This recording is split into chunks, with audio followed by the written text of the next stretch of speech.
Welcome to day 41 of me backtesting my way to success. Let's just see how the first trade goes. First trade was a win, and the reasons why I entered were this daily breaker block right here. The sweep of liquidity from this area of liquidity, and after that it went into the breaker block. And on a breaker structure I entered for a buy.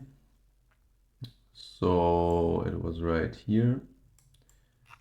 And yeah, take profits with previous areas of liquidity right here, this area of liquidity, the beginning of this 4-hour breaker block right here, and also this area of liquidity, since it really stood out to me. I mean, price could have reversed at this breaker block, but it actually looked more like it would take out this area of liquidity, which it did in the end. And so yeah, I won first trade. Let's just see how the next trade goes.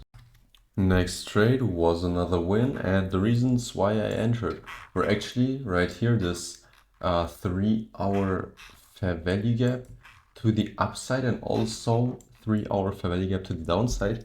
And I remember my friend once said that when that happens, there's a possibility that price is just going to ignore the fair value gap to the downside basically, then retest on it and then go back up, and that actually works.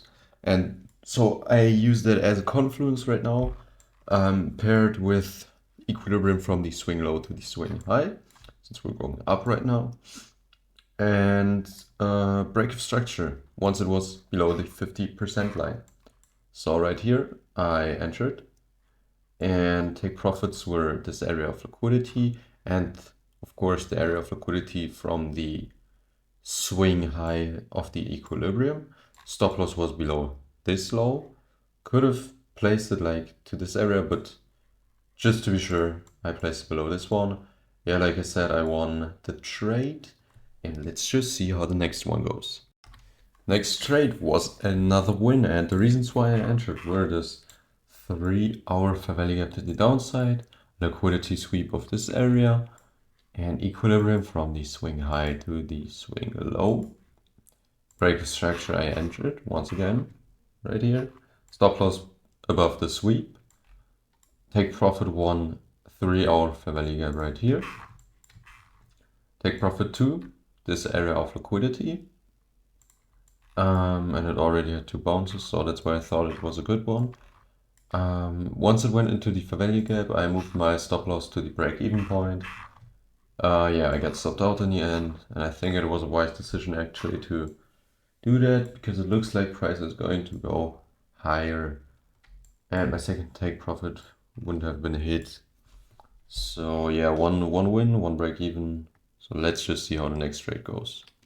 Next trade was a loss, and the reasons why I entered were actually this 4-hour fair value gap right here, 15-minute breaker block right here, break of structure I entered, take profits with previous areas of liquidity right here, and also right here. Stop loss was below the sweep, and I had a feeling that this trade wouldn't work out, but I still entered because I have time pressure and I really have to go now. And I wanted to take another trade before going to my training, and so yeah, I just entered a stupid trade, to be honest, for really no reason, because I wasn't really feeling this breaker block. I mean, this fair value gap is decent, but it just got ignored. So I basically entered off of 2 confluences, which is not really good. And well, seeing how price went out of the fair value gap with this candle, I really traded only off of a break of structure. So that wasn't really a trade that I would usually take. If I have time pressure while trading with real money, I probably would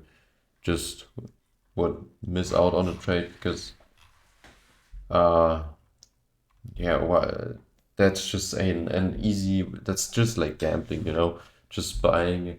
It's just like the strategy: buy low, sell high, or something like that, So yeah, really super trade the last one, just because of time pressure. And yeah, we'll see you in the next one.